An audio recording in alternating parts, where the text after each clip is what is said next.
Hello Aquarius, welcome to the Black-Hearted Oracle. Now before we get started, I'd like to pay homage and reverence to Mother Sustainer, Father Creator, and of course my beautiful ancestors. Now this is part 2 of the Aquarius's Where Do We Stand spread, and this part deals with the perspective of your person of interest. Okay, let's get started. The heart of the matter is you have oath. You have conclusions are within reach. You have magic of the called Colleen Druid, and you have recovery and the key. So the oath card is telling you that when you take an oath, that it is binding, and you should really try to stay faithful to the oath that you have taken, whether this oath be to yourself or to someone else. Because there's a conclusion coming here, and there's really nothing that can be done about this conclusion that is happening. Because there's a lot of secrecy going on that you guys are recovering from, and someone here is looking to free themselves.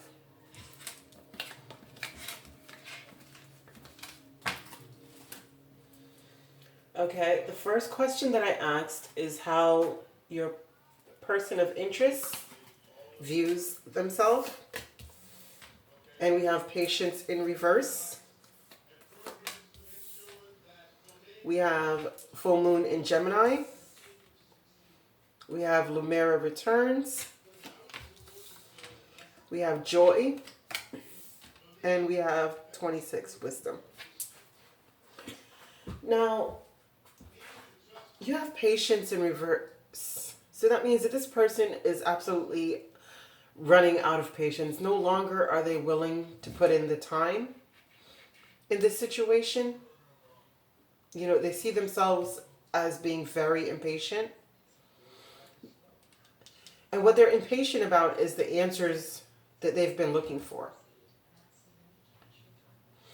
Because Lumera Returns talks about heading to a more, a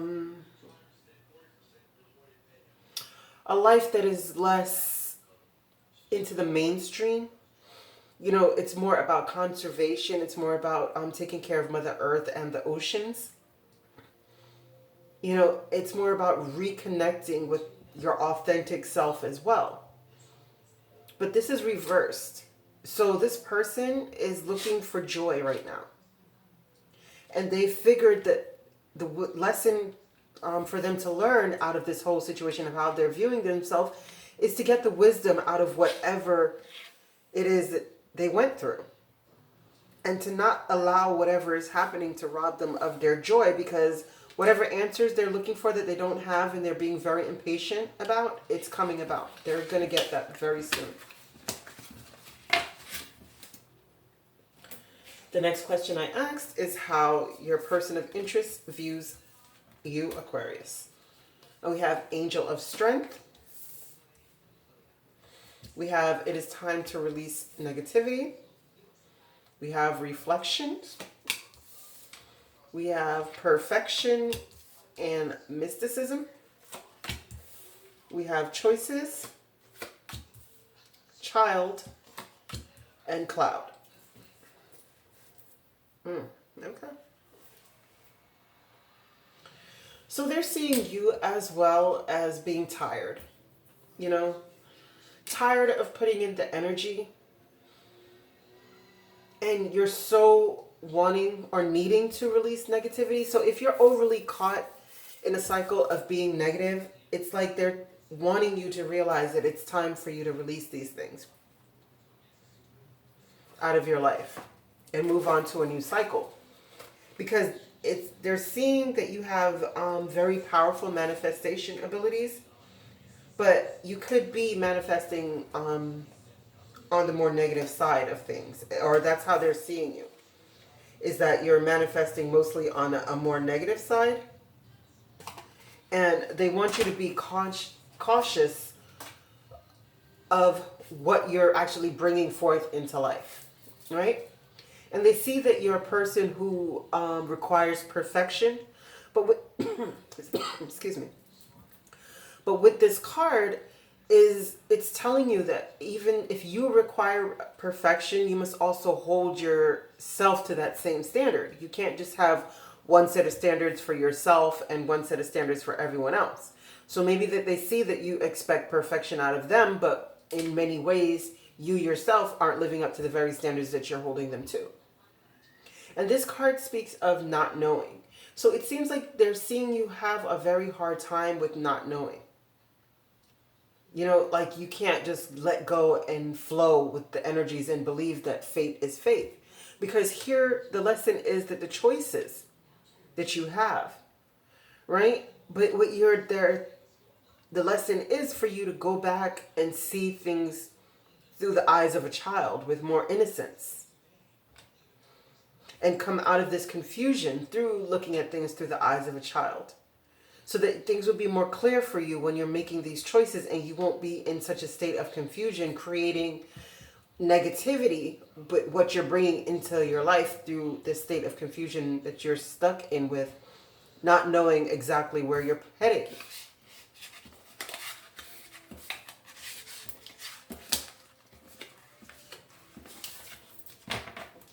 The next question that I asked is how they see the relationship. And boy, do they have messages. So they see woman holding a coin.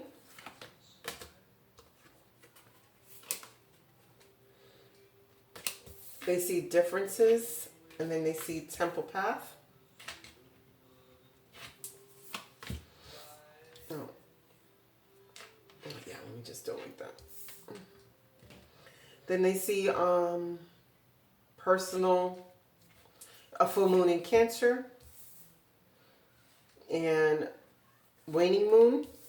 They see yearning, fertility, and dreams.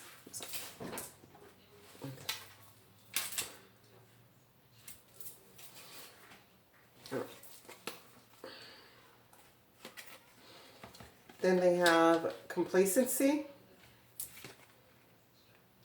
bittersweet, destiny.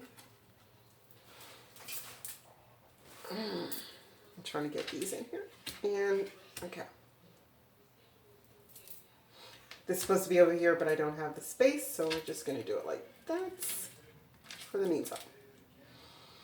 Right? So, how your person is seeing the relationship is that there's a lot of differences between you. You know, you're the white cat, they're the black cat. You're the apple, they're the orange. Right? You seem to be more focused on money, and they're more focused on a more spiritual path. And within this relationship, there's such a big difference here. But what's happening is that they're yearning for these personal issues between you guys to come to a resolution. And they're wanting to release a lot of things. Because a personal issue is coming to a resolution, and it's asking, what do you guys need to release? Because they're yearning for new growth in this relationship. They're yearning for you guys to be able to accomplish your dreams.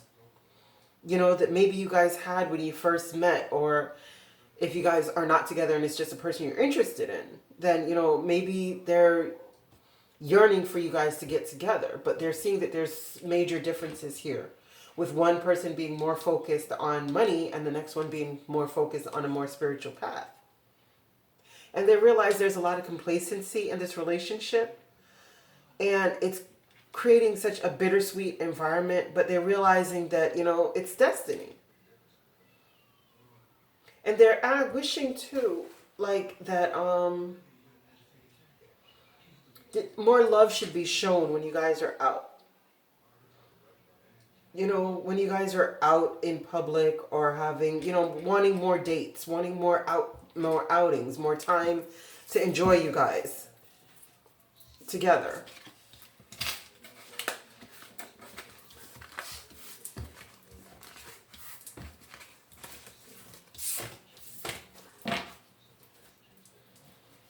The next question that I asked is what your person of interest is expecting. And we have all tied up. And we have the fourth chakra, Archangel Raphael. We have a new moon in Libra. We have the unseen. We have victim. We have ring. And we have fox. Wow. Yeah, so it seems like what they're expecting is more of the same. Because they're on a spiritual path, right? And it seems as though they're thinking, if you're the feminine energy, that you're more concerned about money. And it feels like their heart is all tied up within this relationship. Right? Because they're expecting that a new romantic cycle should begin, where the heart chakra is open and love can be poured in and out of it freely. But there's so much unspoken things. Because remember, they had the moon in your reading for how they're viewing themselves or how they view the relationship. So it's like, and they're feeling like they're expecting to not feel anything more than being a victim, all tied up in this relationship where they're wanting a new beginning, but there's so many things that are hitting, right? And they feel like this commitment, there's a lot of trickery energy. There's a lot of sneakiness. There's a lot of underhanded things that are caught up in this relationship. But also the lesson here is telling you to be mindful of what you're committed to. Because you can get in a relationship that has you feeling left out, feeling like a victim, feeling like there's a whole bunch of trickery, but you're all tied up in it because you're committed to it. But that's what they're expecting is nothing but more of the same, even though they're wanting a new romantic cycle to begin with the heart chakra being open. But as you can see, there's a lot of drudgery here in this relationship. It's a lot of murk in the waters. Okay, the outcome is strategy, an angel of balance,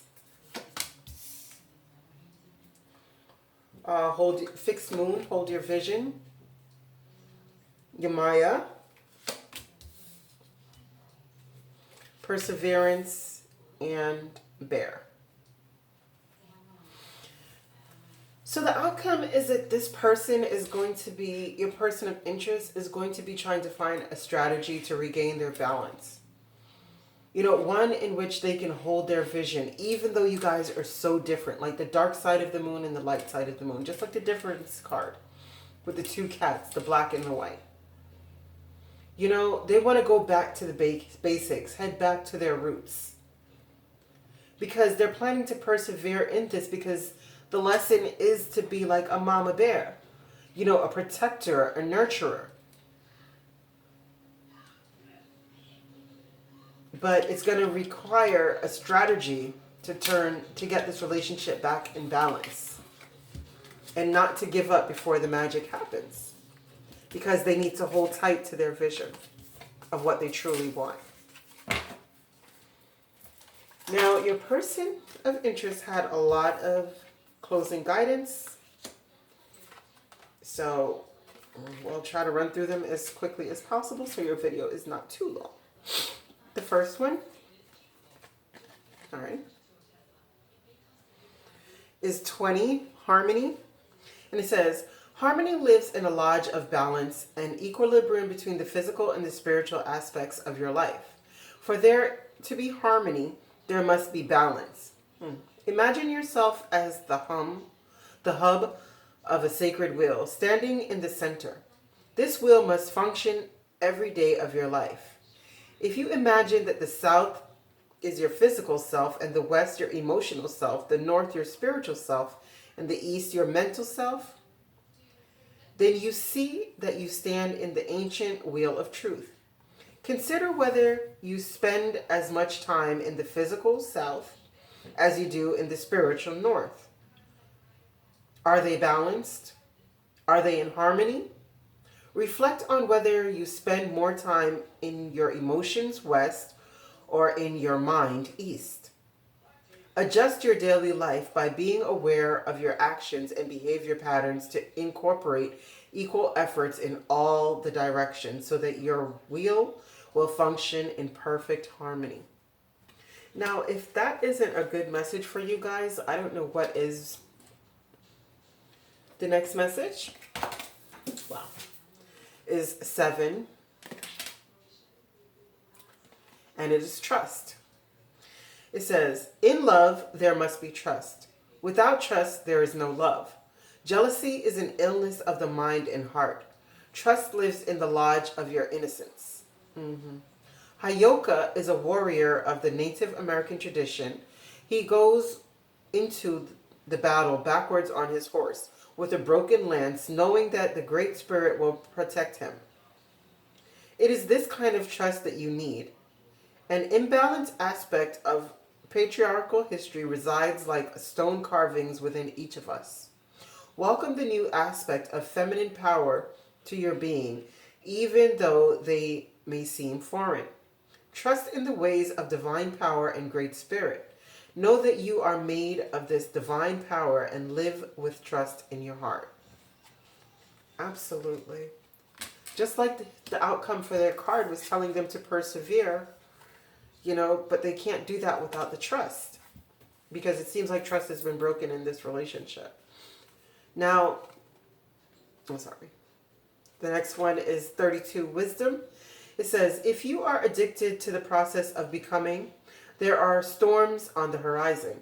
If suddenly there is nothing left to become, you are filled with terror. Suddenly you are face to face with your own empty being. Find the sacred space, a sanctuary of pleasant stillness in your heart. To know that you are truly alone is the first step on the long journey of self-discovery, on the path to power. The final step is to learn that you are already linked with the universe, that you are already part of everything, and you already live in all the lodges of the universe. This is wisdom. Lastly, we have 31, individuality. It says, when the shield carrier reaches the top of the mountain, she never seeks approval, because approval is based on doubt. Your strength and wisdom are celebrated in your unique ability to view the experience of life with new vision. Power lies in individuality and the ability to see yourself through your own eyes and not through the eyes of another.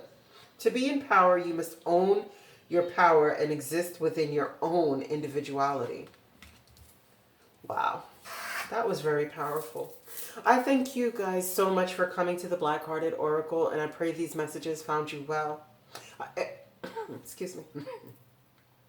I hope you find your higher self in the quiet places, and may Ma'at hold you in her loving grace. Ashe.